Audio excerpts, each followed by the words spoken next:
Hello everyone and welcome back to the Plutonian Show, the far less edited, far less researched, and far more chatty version of my other videos. We're back because finally I've decided that this place is quiet enough for me to do this format, to film in this format rather, because this is a far less edited format. As I said, I really hate cuts when it comes to this show. And so it was getting far too noisy where we were staying prior, and I just had to put the show on hiatus for a couple of months because I just kept cutting it. Might as well just do an edited, highly researched video and spare myself the pain. So we're back now. That's what matters. We also have a brand new segment that I'm introducing as of today, which is at the very end of the episode, we are going to read member comments. So if you're a member here on YouTube and you've left a comment and I think it's quite topical and can spur on more discussion, then there is a chance that it will feature in one of those episodes. So let's start off with news that broke, I think last week. I think so. And if anyone's gonna say you're so late to the game, I'm sorry. I don't see that I'm employed by some news agency or I'm a reporter or a journalist. I talk about what I want to talk about when I want to talk about it. It's my channel. So Tyler Perry, Lilibet's godfather, I believe. I don't know if he's Archie's godfather too, but a godfather of one of Meghan's children, as many of you might have heard already, is being sued for sexual assault and battery. I haven't been looking into the actual legal filings, just headlines and news articles on the topic. But an actor called Derek Dixon is coming after him for allegedly making repeatedly unwanted sexual advances. A lawyer for Perry said the filmmaker is being shaken down. They always say that. However, to be fair, they are only allegations at this point. As much as I really dislike Tyler Perry, the first time I ever saw him was when he featured on Meghan and Harry's docuseries. And I just had this instant visceral, or as Meghan would say, guttural reaction to him. I didn't like him. And I felt the exact same way when I was a kid, just a child, probably a preteen, and I saw P. Diddy on TV for the first time. And I just went, I hate this guy. Same with Jay-Z. This instant reaction. So nothing's proven. If it's actually proven down the line, I wouldn't be surprised. That's all I'm saying. Let me know what you thought of Tyler Perry. It's funny because he's seen as some kind of a godlike figure amongst the Hollywood types. When I had the immense misfortune of tuning into Meghan's bonus episode with Tina Knowles on her second Flopcast, they were both just singing his praises to high heaven. And this is Tina Knowles. Her daughter is Beyonce. And she was still, just kissing his feet, metaphorically. I don't know what it is about this guy. Whenever someone has a lot of power and a lot of people in that circle praise them, things start getting a little bit sus. I'll just say that. I'm not going to go into any details here because I don't want to get my channel or this video demonetized. Rather, bigger channels, by the way, in case you're wondering why bigger channels can talk about things in more detail, they just have more power. They have more views. And so there's a lot more incentive for YouTube to keep the videos monetized because they get more eyeballs. Hence, they make more money for YouTube. Everyone here, including myself, we make money for YouTube and then we get a cut. So I'm gonna spare you all the details, but basically this actor who first started working with Tyler Perry in 2019 shared a few text messages as well, which I have read through. Not all of them were, nothing was terrible from what I saw. Some of it was really benign and some of it was, heavy on the flirtation. But he basically accuses Tyler of engaging in a pattern of exploiting male actors, so more than just Derek, in his productions, leveraging his power in Hollywood to harass those in his orbit. For years, Perry has, quote, been using his power and influence to molest, abuse, and sexually assault impressionable and vulnerable employees and actors who look to him for guidance and mentorship while pursuing their dreams. And this is according to the lawsuit that was filed on Friday in the Los Angeles Superior Court. It's a tale as old as time. We might as well be reading about Harvey Weinstein. And Tyler Perry is doubling down again, as they do. In a statement from his lawyer, Matthew Boyd, Dixon was called, or referred to rather, as an individual who got close to Tyler Perry for what now appears to be nothing more than setting up a scam. Tyler will not be shaken down, and we are confident these fabricated claims of harassment will fail. Dixon, by the way, is seeking at least $260 million. It's always interesting to me when someone A goes down the civil lawsuit line for incredibly serious criminal allegations, and B, when they're asking for an immense amount of money. Now, granted, again, I haven't seen the lawsuit. I don't know what he's claiming all this money for. I'm guessing emotional distress and et cetera, et cetera. But it also, as a lawyer, it makes me question, okay, did they go to the police first and the police turned them down? Because that does happen. It happens, unfortunately, every day, where victims will show up, tell their story, sometimes even give their evidence in the form of text messages or whatnot. And because of limited public resources for the police and prosecution, they have to be really picky. They really won't take on a case until they're quite confident that the jury will find the defendant guilty beyond a reasonable doubt. And I don't want to get too far into the legalese here. I know people tend to clock out when I do that. My apologies, but it's a very high bar. And so just because someone pursues a civil lawsuit, it doesn't mean they're lying or they want money. It just gets, the wheels in my mind turning. But I suppose the ultimate question is, before we close off this topic, will Meghan Markle drop Tyler Perry like a hot potato, the way she did with her ex-best friend, pretty much borderline maid of honor, Jessica Mulroney, when she was embroiled in a far less controversial, mind you, issue of her own in terms of allegations of racism, I believe they were. Meghan's like, I don't know ya. If you have the possibility of tarnishing my image, I don't know you. Will she do the same to Tyler, or do you think she cannot resist his billions? Is he a billionaire? I think he's a billionaire. I can quickly, this is why I like, sometimes edited videos are more handy, because this is what I do. So I'll pause, I'll type in Tyler Perry net worth, but you won't see any of this. It'll just look like I was completely prepared. I just knew the number off the top of my head. 1.4 billion USD. So I don't know.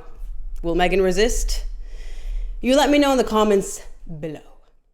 Before we move on, I'd like to take this opportunity to thank the partner of this channel and this episode of the Plutonium Show, Ground News, which is a service or a platform that basically almost operates like a search engine. You can look up almost any article on the internet, and Ground News will show you the background info in terms of political leanings of the publication. So for instance, if you look at People magazine, it'll tell you, not that this is a good example because I think we all know this, that People magazine is leaning far left.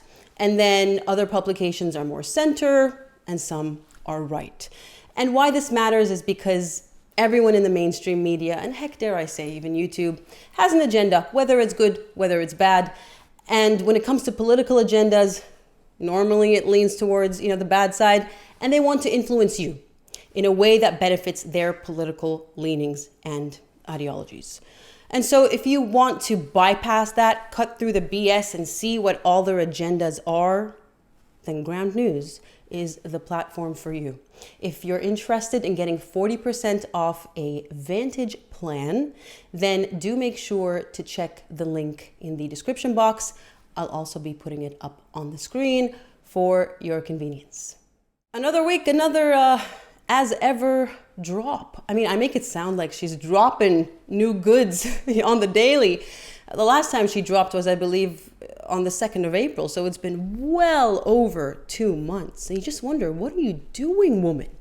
With all of your resources. She talked about, with Emma Grady, I don't know, it's either Greedy or Grady, about how she doesn't want, to encourage the scarcity mentality amongst her customers, and selling out within 45 minutes the first time was amazing, but she doesn't want to do it again and again because she wants people to, rely on her products. I don't know why anyone would want to rely on her products, because from all the reviews of people who've tried them, they're not exactly something that you want to become a staple in your kitchen, but there it is. She can live in her delusions. She's kind of done it again this time, as again, you all may already know. She sold out in a matter of hours. So not 45 minutes, who knows? Meghan being Meghan, she's probably really livid and disappointed over that, even though any other business owner would be over the moon. Or would they? Would they actually be excited and over the moon if they knew that they were being disingenuous and pretending that they had stock loads upon, they just had a huge inventory, and it all sold out within hours? It's not really satisfying when you're in on the lie and you basically had 50 to 100 units of each product. And so of course it's going to sell out, when you've got a name like Meghan Markle, and curious people, whether they like her or hate her, a small number of units just isn't going to cut it. But that's not what we want to talk about today. What I want to talk about is, it came up really by accident, okay? Meghan's penchant for plagiarism, we know it. She doesn't have an authentic bone in her body. She is imposter syndrome personified. It's funny when Emma asked her if she suffers from those thoughts, and she goes, no, never. And I'm just sitting there going, yeah, because you literally are just imposter syndrome. So you haven't known any different. Of course, you're going to say that you don't suffer from it. But nothing is original. She is incapable of original thought. She does not have an authentic, original bone, organic bone in her body. And that's why she's constantly espousing authenticity and organic things. So I was on YouTube and I randomly got this video recommended to me. I'm not going to be sharing the channel because the sugars have a tendency to go harass innocent, completely uninvolved creators. They did it when As Ever was launched, and they went to harass other businesses that had the same name. I remember an As Ever photographer just made a little benign joke about it, before Meghan Markle in her bio, and she literally had to put her whole account on private, even though it was a business account. It's how she gets her clients, I'm presuming. She had to shut it down. So I'm not going to be sharing this particular YouTuber's channel. She's a little bit smaller than I am. I was hoping I could send her more traffic, but I'm just worried. So basically, she makes these adorable, whimsical tea parties. And she's been doing this since 2020, I think. So at least 5 years, pretty much when I started my channel. And they are just darling. They are to die for. It's really simple stuff some of the time. She's not professing to be some kind of a Michelin star chef the way Meghan does by any stretch of the imagination. But it's such a joy to watch her to sound like Meghan. It's a very calming, relaxing type of video. And more importantly, the point I'm trying to make is literally everything she makes on her channel, Meghan Markle made on her show. From flour ice cubes to the cake that Meghan made in the first episode with Daniel, to the setup and the flower arrangements and the flower garnishes. This girl's really big on edible flowers as well, but it just comes across as a lot less obnoxious. Not obnoxious at all coming from her, because you can tell it's just her vibe. She's very whimsy. The thing about Meghan is she tries to be whimsical. You can see it in her latest photos with her swinging barefoot. And I'm going to get to the barefoot thing in a while. I've actually got it in my notes. But she tries to come across as whimsical and fairy-like when no offense, Meghan, you're a little too old for that vibe. The girl I'm talking about is probably the same age as I am, and we are both considerably younger than Meghan. You can pull off the whimsy when you're on the younger side, especially when you want to make it your brand. It just, sorry if you disagree with me, but I just don't think a woman, who's practically 45 can pull it off as easily. And especially when she's a Meghan Markle, when she's not actually whimsical. So I just sat there going, this is too much of a coincidence. Literally every single thing, the teas that she would steep everywhere, and the garnishes, the little sandwiches that she and Mindy Kaling made, the cutouts, everything was done by this girl years ago. You see why I don't want to send the Sussex squad at her. And I just sat there in awe, going, is there any chance that Meghan Markle does what she does and just, got on YouTube and got on Instagram, watched other people for inspiration, and then ripped it off and pretended it was her idea? Because, again, we all know that woman is incapable of original thought. I don't have anything to prove it, but as I said, Meghan Markle has a track record of plagiarism. I mean, get a load of this. Someone shared this on Reddit. Look at this side by side. So this is from an is this Instagram or is it X? Whatever it is. It was posted on the 5th of April of 2020. And you can see a couple of glasses of rosé wine with apricots and a book by the sea. Lo and behold, Meghan Markle releases pretty much an identical photo to promote her new rosé. Right down to the apricots. And you can say, oh yeah, but she's selling apricot spread. I'm sorry, I don't think that what does her spread have to do with her rosé? I don't see a jar of her spread in this photo. To me, this is just laziness. And I'm not saying she's the only one guilty of doing this. We know a lot of lazy people on the internet, but it's just sheer laziness. Now, I mentioned her bare feet. For months now, ever since she started her Instagram, I noticed Meghan has a particular, again, not to overuse the word penchant, for bare feet. And I don't know if it's her pretending to be a California cool, easy breezy, laid back, casual kind of gal. We know Harry walks around barefoot a lot based on their photos, her kids, and you can just literally see their dirty feet. Here's the thing about feet. Honestly, I think a lot of us can agree. We don't normally want to see them in professional photographs and settings. It's one thing to be outside and someone's wearing sandals, open sandals, and you can see their feet or whatnot. But just literally walking around barefoot and photographing dirty feet, I don't know. It just comes across as dirty. That's all I can say. It's just dirty. And when you go to Meghan's as ever website, the landing page, the first thing you are greeted with now, this is new, is this, I'm sorry, quite frankly, off-putting photo of her feet. Just her feet. The rest of her is cut off, basically. It's covered up by that linen sheath and then nothing. And it made me really wonder if she's doing this on purpose. The thing about, without making this R-rated, the thing about women's feet is, look, we're all adults here. I'm sure it's not going to surprise you that our feet as women are an incredibly fetishized body part. So much so that I refuse to put any photos with, innocently, by the way, that show my feet, because I made that mistake 2 years ago in July and I got a few comments. Which were really off-putting from men. And it wakes you up to it. You kind of go, oh, just because I'm very naive and innocent about these things doesn't mean that, there isn't something going on. So I've seen photo shoots of a lot of women, celebrities. They're fully dressed, like in a high-powered suit, but then they're posed in a very provocative way and their feet are out.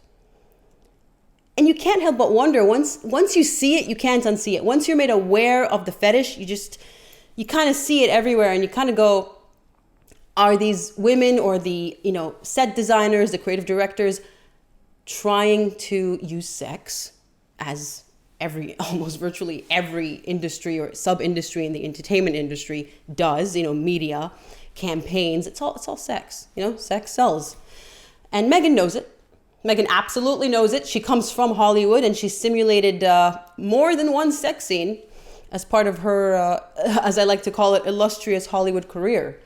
But it just makes me incredibly uncomfortable. And it's getting to a point, especially after this website image, where I think she knows exactly what she's doing. I'm just going to put it there because it's the only body part that you can put out there and go, oh, I didn't know that it was sexual.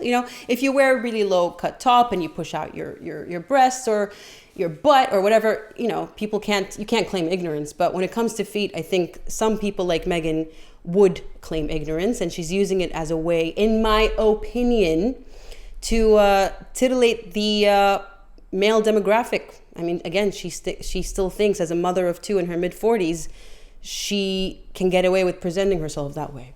A lot of people think that that's what the twerking video was about. I took a very different angle. If you haven't seen my video, we talked about it in terms of being a narcissistic mother. But some people, I can't disagree with them and their take, which is she's just monetizing, she's using sex. Sex sells, or in this instance, sex gets you clicks.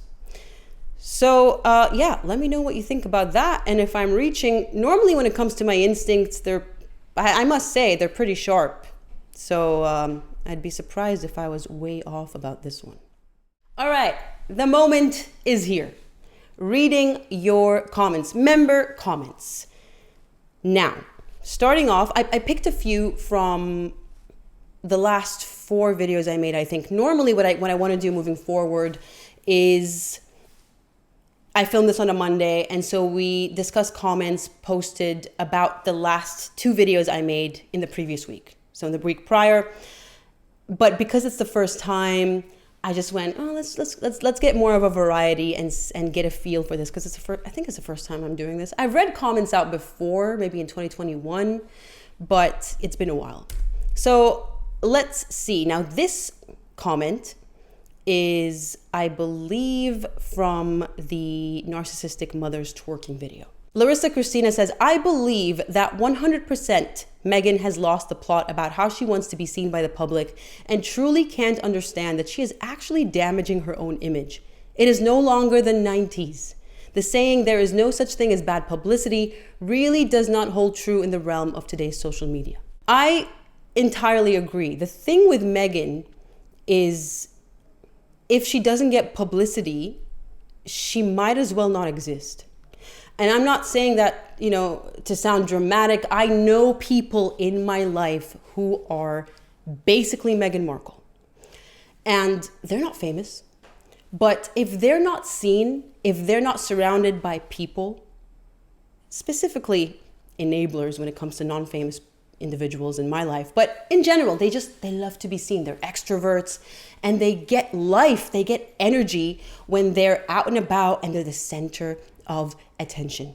And I have seen them engage in terrible, terrible behavior in public, screaming profanities, acting really inappropriate, display, flashing themselves simply because they want attention. And we all know all the things I just listed would not elicit any positive attention. I mean, sure, maybe from some hormonal young teenage boys who might see a girl flash herself and think that's the best thing, ever. But any rational, well-adjusted, mature adult would be incredibly disturbed by those displays. But these people don't care. So this is spot on. I'm actually surprised that people were able to pull this off before social media, to be honest, in terms of, it's no longer the 90s. I was either a baby or non-existent in the 90s, so I don't remember at all. But to me, in my book, bad publicity is never a good idea. I would rather be as invisible as possible, just completely unnoticed, than attract the wrong kind of attention. But again, we're all sane and healthy-minded people. All right, next comment. This is actually from the Blake Lively, Justin Baldoni video I made a couple of weeks ago now, when we talked about the judge's reasons for dismissing the case. Melby Puna, I think, says, can Justin's team and the production company go again? As in, if they cross the T's and dot the I's and do it properly, as I'm assuming you're suggesting the judge is saying, can they go again? Or is there a double jeopardy clause here too, as in with Rust? Or are they done on technicalities? So this is a civil case. Double jeopardy does not apply to civil cases. It only applies to criminal cases. However, I think I did mention this in the video, but I don't blame you. It was a lot of information and a lot of it was legalese. They can only try again for only two causes of action, being the breach of implied clause of good faith, something along those lines, with Blake Lively, and the negligent interference with the WME contract that Justin had with WME, because they did boot him after this debacle. Those are the only two things that they can, to quote you, cross their T's and dot their I's on. That's it. And they can go again. Everything else in terms of defamation and false light, invasion of privacy, and all the other causes of action that I don't remember right now, they're all done. They're done for. They can't refile. And while I don't practice in the States, I have a feeling the entire judicial system there would be undermined if one court in one jurisdiction says no, and then you can just go to a different state. Let's say they go to California because this was filed in New York, and they try there, even though they already were told no. That would, I don't know. Based on my research, they can't do that. So they can't actually go try again elsewhere either, which is not really what you asked. I just kind of went further and tried to answer that for you anyway, because I was curious. All right, next comment is about the surrogacy from my video Surrogate. Life is but a dream says, from what I've heard and read, she wasn't around the family other than at formal occasions, and this is when she was pregnant with Archie. The royal family seldom saw her during the pregnancy, so she could very well have pulled it off. What I don't understand is why the Queen didn't insist on an official doctor's statement that the baby was born of her body. Every royal birth in centuries has been documented formally. That was the first and hopefully only one not to be. And of course, little Lilybuck's fake birth. Maybe that's why she concentrates on the daughter and ignores the son, because she knows they can block his line of succession when the truth comes out. The girl will be harder to prove, even though we know it was a surrogate birth. I don't know it was a surrogate birth. I keep an open mind when it comes to these things. I tend to, so for instance, with her first pregnancy, people always go, why do you think she was pregnant? And then people tell me as well, you don't know anything because you've never been pregnant. Fair. I've never been pregnant. I've been open about that. I'm never going to be. I don't want to have children.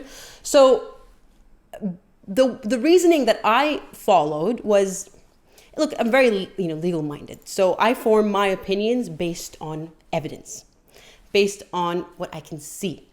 And so what I saw in the UK, especially when it comes to her face, was a pregnant woman. Not in the sense just, of her stomach. I'm talking her nose ballooned, her lips ballooned, her face ballooned. She got really puffy. And some people say she took hormones to replicate that effect.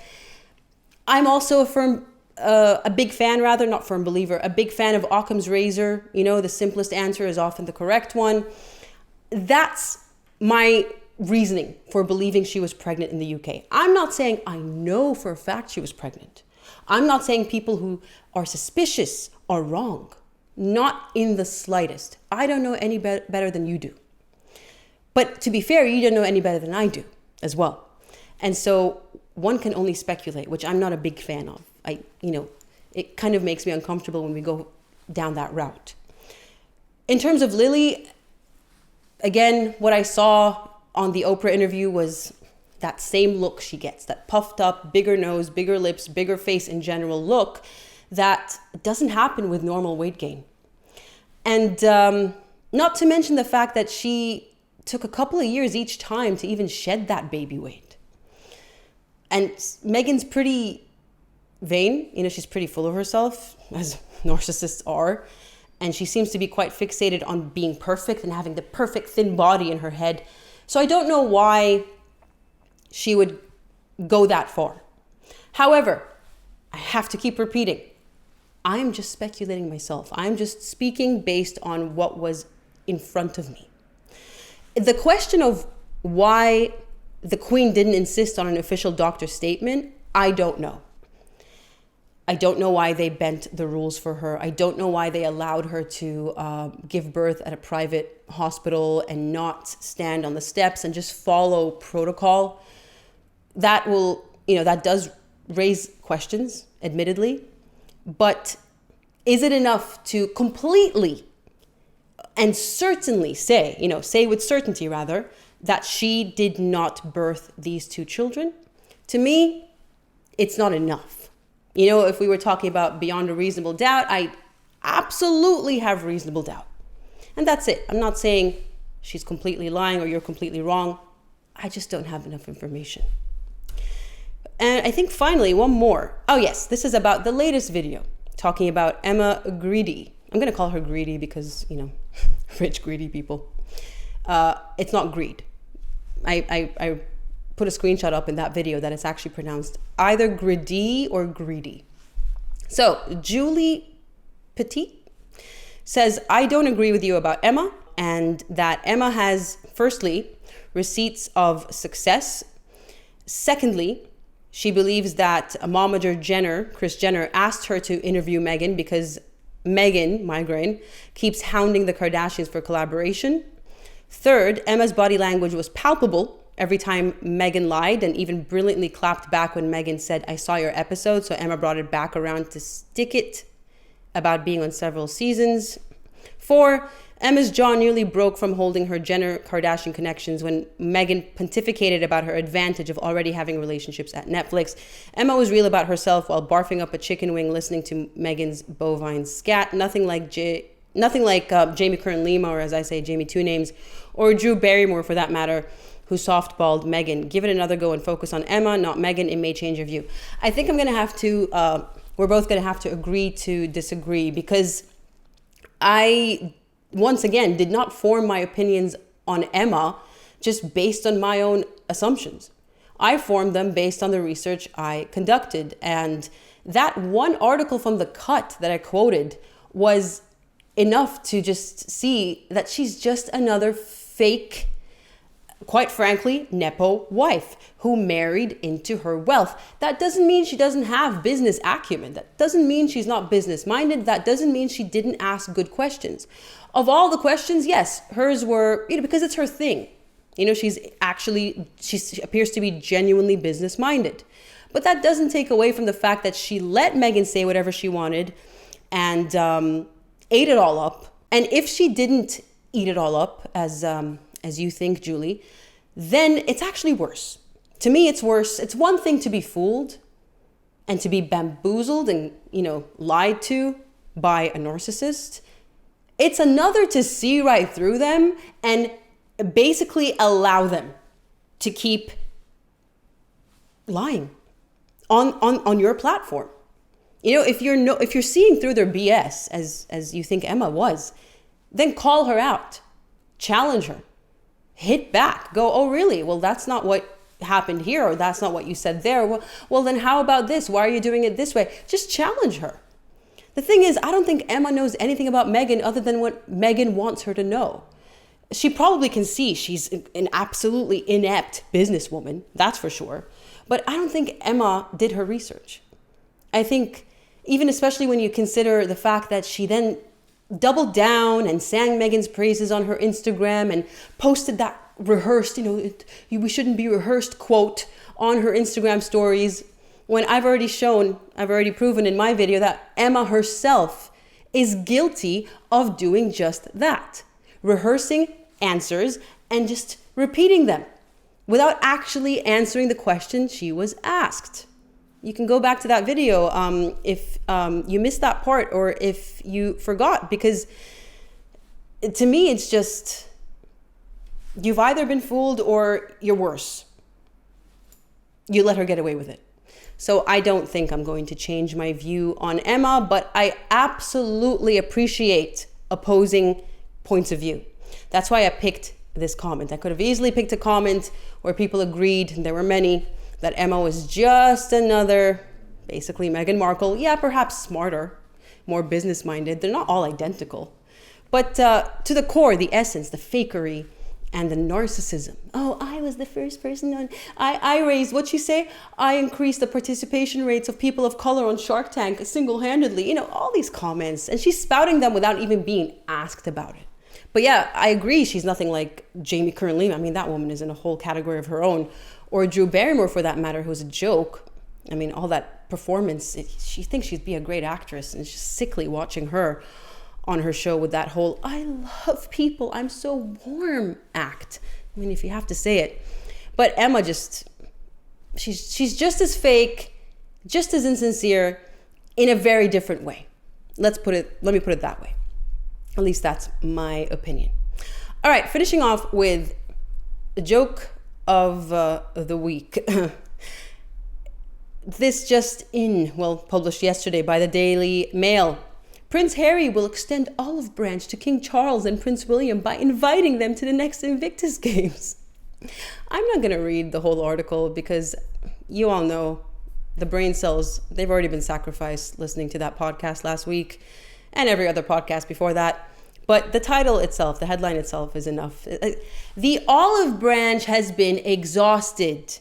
I mean, to be honest, if there was ever an olive branch extended, it was from the royal family very early on, before the Oprah interview, let's say. After that, all bets were off. They're not interested. Is someone going to tell Harry that he and his wife are basically persona non grata? They are not welcome. They're not desired. If they were, they would have been invited to Trooping the Color and other events. But nobody wants them because they're lying, vicious, malicious snakes. And nobody wants that, amongst them and their family and their nearest and dearest. So the delusion is still very much real in Montecito, clearly. I do wonder what's in the water there. It's probably not good, whatever it is. And with that, we're going to end this episode, unfortunately. Thank you so much for joining me today. I hope you enjoyed it. And keep the comments coming because they're definitely going to fuel the future of this podcast. All right? Thanks, and I'll see you next time.